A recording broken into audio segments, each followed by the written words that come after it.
Търси болестта си на дъното на чинията, казват китайците. Те се отнасят много внимателно към храната. Практически не използват сол, ядат много ориз, не пият алкохол. Китайските лекари са убедени, че храната е това, което ни изгражда. Това, което ни дава здраве, енергия и сила.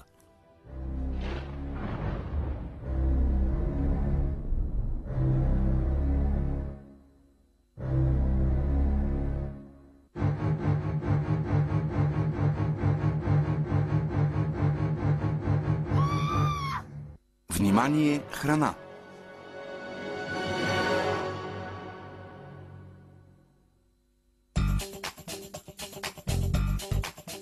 За да разберем как влияе храната върху нашия организъм, до какви последствия водят редовните обеди в заведенията за бързо хранене, ние започнахме безпрецедентен експеримент. В продължение на 14 дни Алексей трябва да се храни изключително с фастфуд храни – хамбургери, пържени картофи, чипс и газирани напитки. По време на целия експеримент, опитен лекарски екип следи за най-малки промени в организма на Алексей. Първият преглед показа, че той е здрав. След 7 дни състоянието на нашия герой значително се влоши. В началото на експеримента Алексей тежеше 82 кг. След една седмица теглото се увеличи с 3 кг. На четвъртия ден се появи задух. Сутрин често му се гади. Пулсът се ускорява даже при незначително натоварване. Преди не е било така. Главоболията станаха постоянни.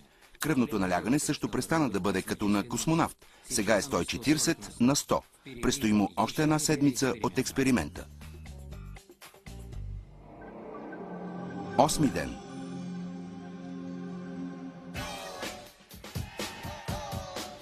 Започна втората седмица от нашия експеримент. От този ден до края на експеримента Алексей реши да се храни не с хамбургери и хот-дог, а с напълно нормална на пръв поглед храна – консерви, млечни продукти, колбаси и пиле на грил. Оказа се обаче, че далеч не всички тези продукти са полезни.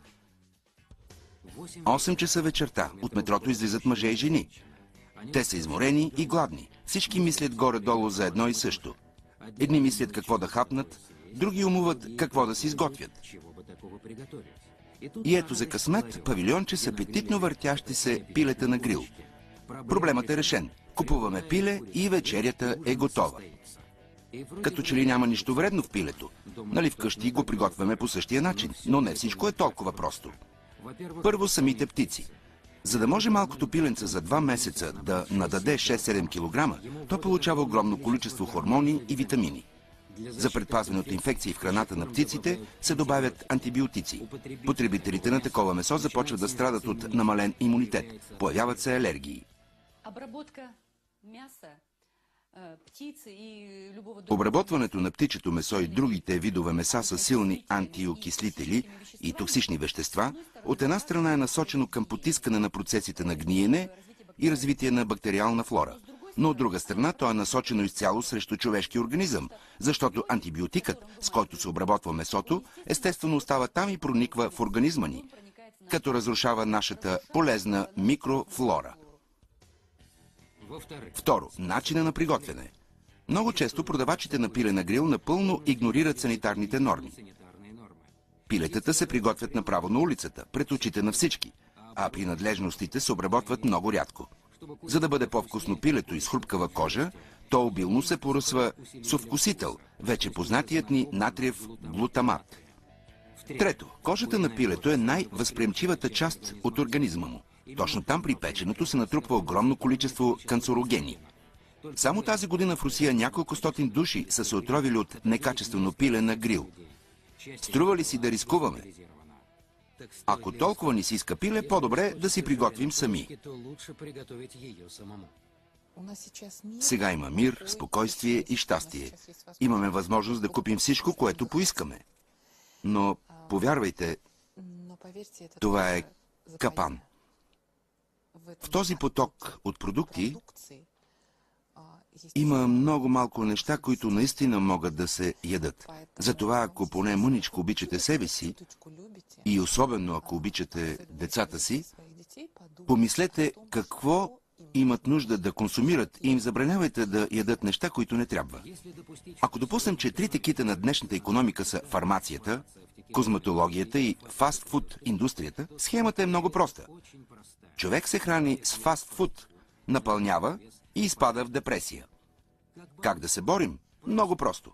Излишните килограми замазваме с всевъзможни антицелулитни кремове, а стреса потискаме с антидепресанти или хапваме.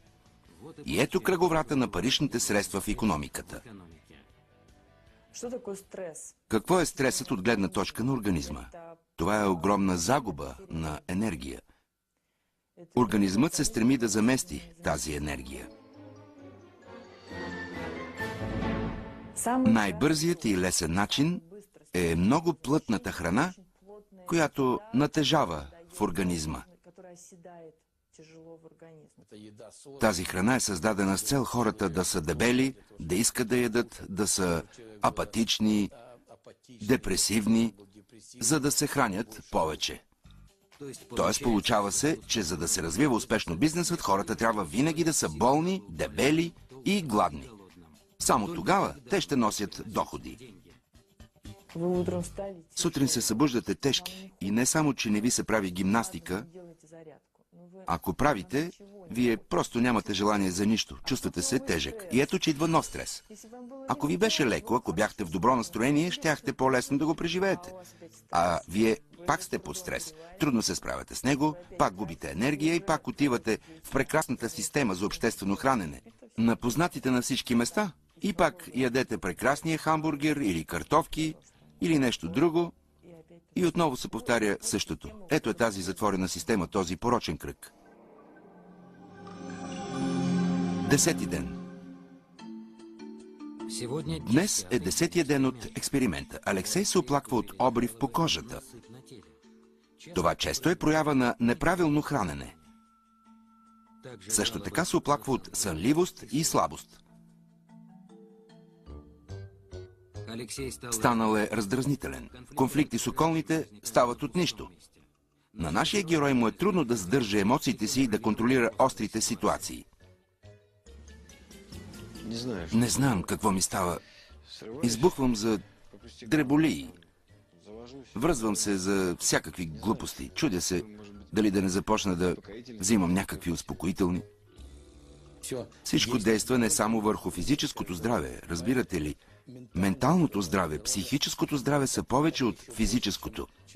Защото един психически нестабилен човек може да направи много глупости. Ако вместо хамбургер хапнем обикновен сандвич с кренвирш или салам, ние по неизвестни причини смятаме, че сме се отказали от фастфуда. И изобщо не отчитаме прогреса. Човечеството отдавна се е научило да прави колбаси почти без месо. Преди повече от 80 години е бил създаден държавен стандарт за качество – ГОСТ.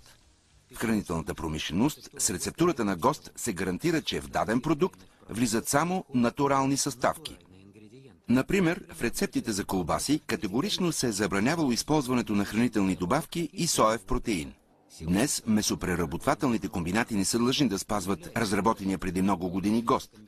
Те могат да произвеждат така наречените колбаси ПТУ по технически условия, но качеството вече не е гарантирано.